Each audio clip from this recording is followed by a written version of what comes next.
hi, I'm Sarah from the Upcoming. A real pleasure to be able to speak to you today. Maybe you could just kick off with a brief introduction to this really incredible, very original, and kind of poetic documentary, if you like. For people who don't know anything about it, what can they expect from Dreaming Walls? Yeah. But I think the first thing is in the title. I would say, like, I expect them to dream, seeing these people, these walls, because it's a place where first we dreamed when we when we thought about it before entering. We dreamed of this physical place. And then when we entered, again, we started to dream with the character, with the people that we met, to dream about art, to dream about creation, to dream about relationships. So, yeah, I would say dreaming, first of all. Mm. Yeah, and for me, I will say that, maybe something also political about those places that are disappearing, and to remember people that the Chelsea is much more than just the bigger names that we heard about, and those bigger names wouldn't have not exist if this diversity of social class, origin, and gender was not present at the Chelsea. And it's really this fertile soil that is important to remember, that those places, they need that diversity to exist and to be interesting and to be connected to history. So yeah, maybe also to remind that the Chelsea story is much more than the one that are on the mainstream level. There's much more existence and life there. And I guess it kind of reveals my own ignorance, but I actually didn't know much about this hotel, hadn't read anything about it or seen any other kind of film or documentary about it before. What was your way into this story? What was your connection to it? And why did you want to kind of delve in to this, incredible project, to kind of have like a tribute to it in lots of ways and go through all that archival material, et cetera, et cetera. So where did the project begin for you two? At the beginning, it was a bit by chance, because we were both in New York for my previous feature film, and the screening happened to be in the 21st Street where the Chelsea was. And Maya noticed it first while we were walking. She saw the scaffolding, and then we entered, and we met Merle Lister, which is the main character of the film, and we started the discussion. Even if we had to leave because the hotel was under huge renovation and was close to the public. But we invited Mel to see my film, and then she invited us back to a room. And when we were really inside, we discovered that the Chelsea was much more than what we had in mind, and that what we read in books and heard with music. And we realized also that all of these residents were older and they had a lot of story to tell, and also and this story was also maybe about to disappear, as the Chelsea is really something different today. So we were quite sure that we had to make something about it, but it was not planned. It was really because we had a great encounter with the people there, very strong connection to the place, and the duty, let's say, to really make visible those lives before times change, and the Chelsea, which is now like this luxury place where you will not find any more artists, penniless artists that would come to create. So. Did you want to add anything to that, Maya? No, but regarding the films that had been made before, I have to say that we didn't know about these films. We heard about the Chelsea, mostly reading Patti Smith's book.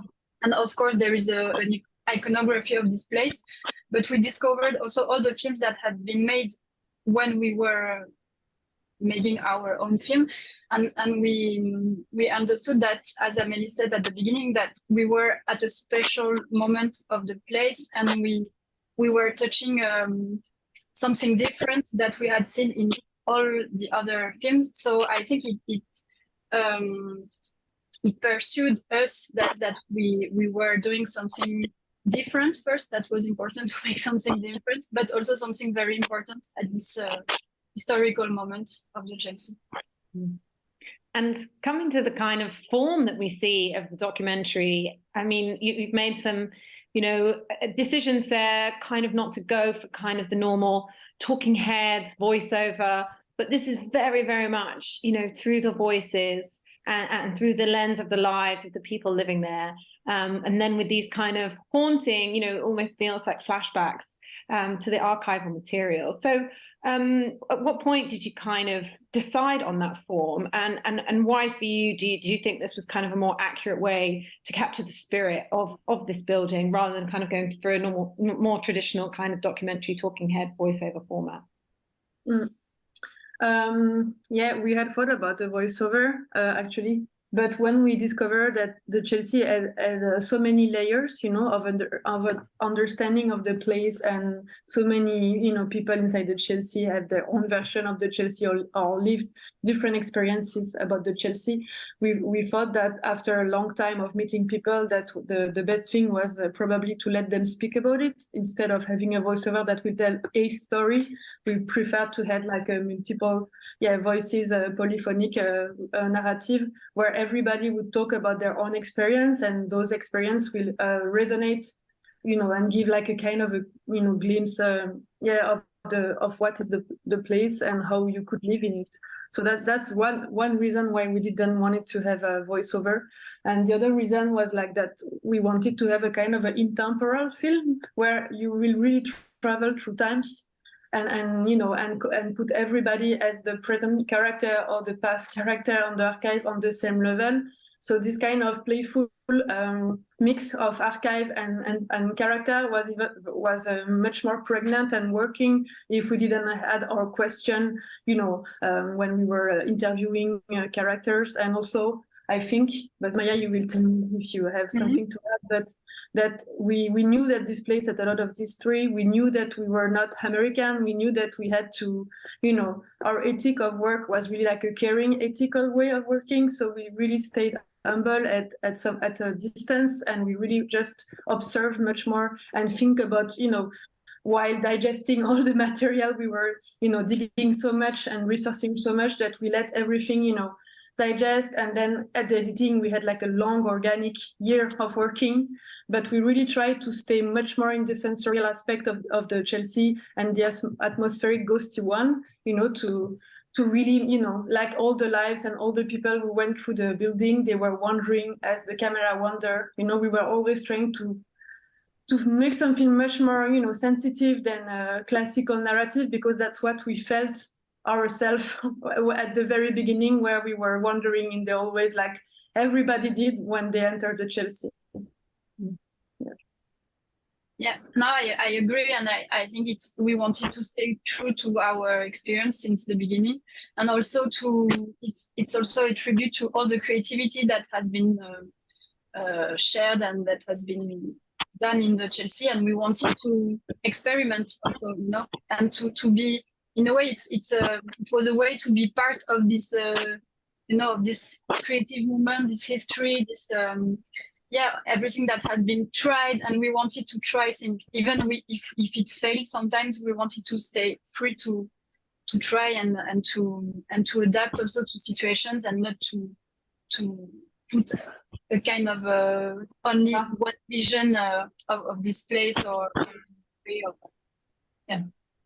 And the way you've managed to kind of create this window into these people's lives, how did you kind of choose your characters, if you will, and I guess build that trust to allow the camera into their rooms, and the very cinema verite style. It really feels like we're there, eavesdropping on their dinner time conversations, and kind of through the course of the documentary, sort of, peel back the layers of some of their stories, but in a very kind of organic way. So how did you kind of build those relationships, and over what period of time were you there, getting to know them and filming them? No, I think it was very empiric. We first met Merle, and then through Merle we met Nick and Zoe, and then for example, in the hallways sometimes, or in the elevator, we met Sky. So, and it was real encounter each time, and we were also really led by the trust that we had in the person that we met, and that they had for us also. And I think this could have never happened if they didn't believe in the project, if they didn't trust our sincerity. So it was a whole question of real relationship before everything, and we never knocked on doors, so we were very step by step, very discreet also, but at the same time very open to meet people. So we were here part of the place, and the most you stay in the place, of course, the most people get used to you, and they were also curious about us because we were like the fresh air coming from the outside, you know, whereas they were living there since 10 years in a kind of holdout place. I mean, comment on dit, comme un locked out, sorry, like it was a lockdown. Sorry for my English. So I think when we arrived, most of them were, yeah, they wanted to know more about us, and so it was a mutual connection. Yeah, and also I think that at the beginning we didn't have a plan to make a film, and we were just learning to use like the 16mm camera. So we were really like those two young girls with the old camera, you know, being there as artists. We stayed there also, we slept there. So we were not like as usual when TV crew were coming to the Chelsea, they would, you know, come and catch their story, and we were not interested by that at all. We were just there to sit. We sat with them, we talked with them, we share our experiences as artists, and I think they recognized probably something in us that was much more respectful, or I don't know, like that we had time. We spent time with them at the beginning. We spent months with Maya on the summer, and then we came back quite often. And before we brought the team, we really had already built a lot of trust with them. And as soon as we, you know, the owners, they let us stay in the building for the same reason, because we were just two, and, you know, and we were inoffensive, you know, innocent in a kind of a way. And so as soon as we had gained the trust of the people, they couldn't really put us out at some point. So it was always a bit tricky, but, you know, we had the confidence of the resident, which was the most important part. And that's when we came with a team. And if I have to resume on like the project, we stay probably, I don't remember, Maya, how many months do we stay, you know? No, but yeah, I think in total it's like 2 years of coming back and forth, and usually we stayed 3 weeks, sometimes just Amélie and I, and later with the team. So we had time to, and we were, of course, we were not always filming. We had a lot of moments. The in-betweens were super important, like many dinners at Nick and Zoe, for example, many time with Merle, also walking in the streets. We were not always in the Chelsea. There was a whole life around also that we shared with them. But yeah, it was 2 years of intense relationship. And there's a wonderful kind of spiritual element, it feels like, to the film. I mean, there's that construction worker we hear toward the beginning saying that he feels, you know, after he'd done all his research, he felt the presence of ghosts there. And I think it's Bettina that says towards the end as well that she believes part of the reason the renovations have stalled so much is their energy in the building, and the remains of the people there don't want that to be lost. Did you feel that, or did you sense that from being there as well? I think. Vas-y. I think there is definitely a super powerful energy in the building. I don't know if this energy is probably filled with all the creativity that was in those walls. And also a lot of people, they died in the Chelsea, they found shelter in the Chelsea. All the minorities, the first queer people was in the Chelsea, you know. The refugee from the Titanic, the communist refugee, like all the counter-power people were there. So there is a strong feeling, a strong sensation of of the field of this creativity and the fight and of those people who were there. So for sure, when you walk there, you cannot feel neutral. You feel something, but if you accept to let it go through you, it's fine. I was not afraid at all, but I can imagine that there is so much medical history and so much anecdotes of ghosts in the building, as if you're a bit how do you say that, comment on dit, superstitious, you could be scared, because the building also in itself, it's like 12th floor, it's there, it's an old building with old tubes and canalization, like a lot of noise also during the night, and a lot of lives between doors and during nights as well, because it's really like night birds in the Chelsea. So yeah, there is definitely a sensation of something special going on each time you walk there. Mm.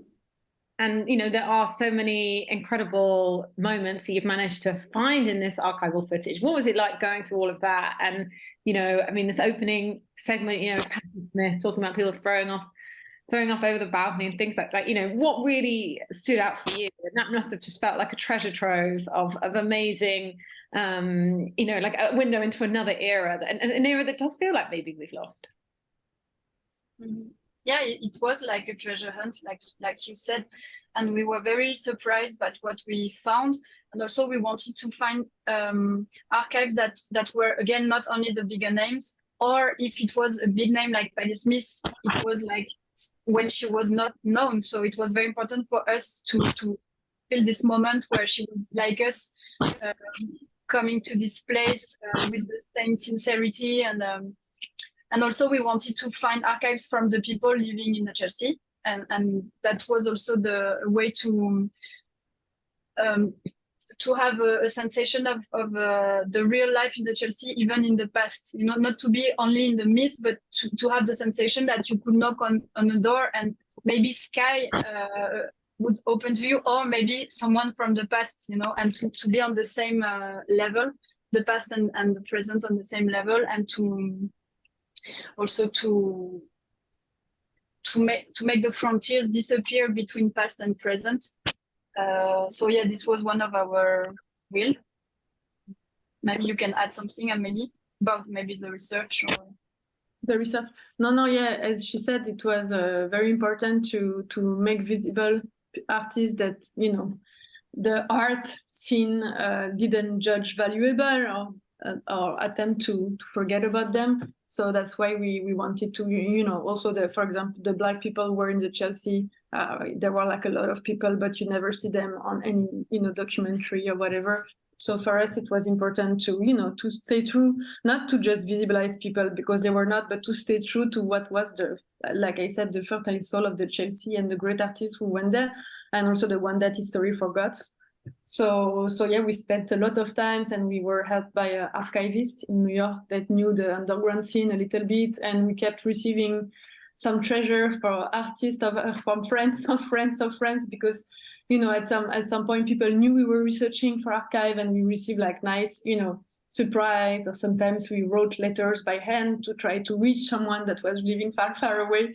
But yeah, it was very playful always, and, you know, we kept receiving until the end of the editing new files, and we were amazed that all of this, you know, all of this archive, all of this video were still continuing to come, and like there is probably much more than what we found. So there is definitely a strong heritage everywhere about the Chelsea, and also in the mind of the people who, you know, created it in some ways. And yeah, it was for us very important to stay true to that the most as we could. And I can just add something that surprised us. I think it's to realize that there was not one big archive of this place, whereas it's such a monument of history, but all the archives are spread. But at the same time, I think this is what is beautiful, and this is also the Chelsea, because if there was just, again, one history, one way to tell this story, it would be a little bit poor. And I guess looking for all these archives all over the world, let's say, was also part of the spirit of the place, because so many people were there. And sometimes when we show the film, sometimes a person in the audience said, "Oh, I was there 30 years ago," and it happens a lot. And so it's amazing to see how many people are linked to this place in real or in their mind. Or well, it's super moving to see the number of people who love this place and who captured something from this place. The other thing that struck me is that, you know, you do kind of resist, I guess, kind of making anything black and white, or making any judgment, I guess, in not villainizing necessarily the people that want the building to be completely renovated. And kind of the idea of this could be a microcosm, really, of what's happening in lots of cities and other places across New York of gentrification. So what kind of was your feeling about, you know, that kind of conflict that's happening there? And, you know, how do you see that it could be kind of also similar to what's happening in other cities or what's happening elsewhere in New York? I think when we came, the fight was, not really. The fight was there, but not really alive, because it was already 10 years of renovation, already 3 owners that went by one after the other. So the people were much more holding to their art and trying to find ways to continue to create amongst the construction work. So we didn't want it to make anything which will look like an investigation, because it would have not been true. And also we realized, again, like the Chelsea story, that everybody has his own version of the conflict, and it was very complicated to get it and to translate into a movie. So regarding this part, again, we stay true to what the people we interviewed said about it, and how, like you said during this dinner, like some think really like the Chelsea spirit will never change, and it doesn't have anything to do with the owners or the people, living upstairs, but it's much more the energy. And so we were always driven by what we felt right. We didn't try to put a canvas on the narrative and be sure that we're going to make the film like this. We need this moment to happen. And of course we did some mise en scène of some moments, because we always, you always need to do that, but always in agreement with the characters, the person we were interviewing. And, I think it's the best way, because if you try to really focus on one story you want to tell, if the moment is not, the situation is not exactly that, you will just, you will feel it. It will not work with your movie. So yeah, again, it was quite natural to go with the flow of the place and of the people. And what do you ultimately hope people will take away? Because it definitely invokes a feeling, I think, when you watch it, and it's a combination of feelings. There's kind of a melancholic atmosphere to it, because these people are aging, and they're sort of hanging on to something that is slipping through their fingers, but there's something incredibly inspirational as well about remembering this time, and that kind of boundless creativity, and perhaps people can take some inspiration away from that, and the importance of having those connections and bouncing off other people, which in a virtual based world, perhaps we're kind of losing sight of. Yeah, but it's funny, because at the same time we are in a melancholic thing for sure, and looking at the past and everything, but I think the present is so strong, and the present of the way of living the present of these people is so powerful, that I was how can I say, I was super impressed by the fact that they don't really live in the past. The people that we filmed, they are in the present time. Merle is still creating and believing in her creation, in her dance. Susan, again, she's super present. She continues to paint. So maybe we were more in the past than them. And I think this is the beautiful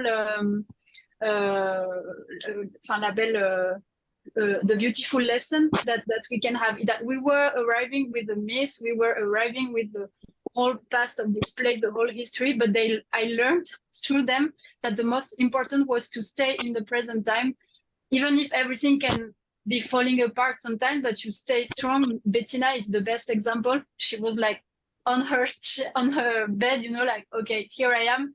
And we were like, okay, here she is, and we are filming her here and now, and she's talking here and now, and not always referring to the past. Or it's the best way to fight, let's say. But it's true that we noticed to some screening that people were sometimes, having different kind of feelings, because referring to their own history, the certain type of old people will react very differently to the sadness or the melancholia, because the film is like always a mirror to you. And for the people who have known this period in time, that really see in the film that it's disappearing again for the same reason of capitalism, and then you're like, okay, even a great place like that with so many great artists that came through it, is disappearing. And I think regarding where you situate yourself, and at some point in your life, the film will have a different effect on you, of course. But it's true, I recognize this melancholia that is, you know, a melancholia you will, you know, you can feel with any other great place, you know, with any other great spirit disappearing now, you know. And nowadays, I think like the young generation is much more sensitive to those places, and the fact that we fight for them to those places to stay alive and to continue to exist. So of course it creates like strong feelings. But yeah, I think for me, the same as Maya, I felt that those people were so much rooted in the present and such a source of inspiration, that making the film was something super alive and not like what you could imagine filming people from more than 80 years old, you know what I mean? So for us, it was a great experience, and also like a great inspiring women artists, and you know, that really sacrificed. I mean, not sacrifice is not the right word. They decide for themselves that they will dedicate their lives to art, and they are feeling super good about it also. And for us as young women, it was really like strong this connection with Bettina that was, you know, creating every second, and it was for real. You know, she was surrounded by her artwork, and she had a great perspective of her work in art this summer. There is a nice book about, and she's such a great artist that always was, you know, in the shadow, and now people start to rediscover her. But it's sad because she was there for all of her life, and nobody really knows about her. So, you know, there was also this strong feminist aspect, that because most of the people living in the Chelsea are actually old women, you know, or widows of great painters that are still, you know, fighting to preserve the art of their husband, but also women that took care of their life themselves, you know, living alone there. So it was also a place that could, you know, be a shelter for those women. So yeah, for us, very much in the present time, let's say. Well, I'm sorry, I've taken up too much of your time already, but just very quickly, can you tell us what you might be working on next? Have you got your next project in mind? Yes, I let Amélie talk about it. Yeah. I'm writing a fiction, and I have a fiction which is a science fiction actually, and I have also two projects much more like with a social impact. I'm working with single mothers and the question of violence, interfamilial violence, you know, and violence against women, and another project about places in Belgium that are called les lieux de lien, that were, you know, that arrived during the pandemic. Those places were found, and I was asked to make a film about it. And Maya is helping me. Actually, she took part of the team to make this film, and we are starting now the project. Amazing. Well, thank you so much for sharing all that with me. It's been a really fascinating discussion. I can't wait for everyone else to have the chance to see this wonderful documentary. Thank you. Thank you so much. Bye. Bye. Bye. Thanks. Bye. Cheers. Bye.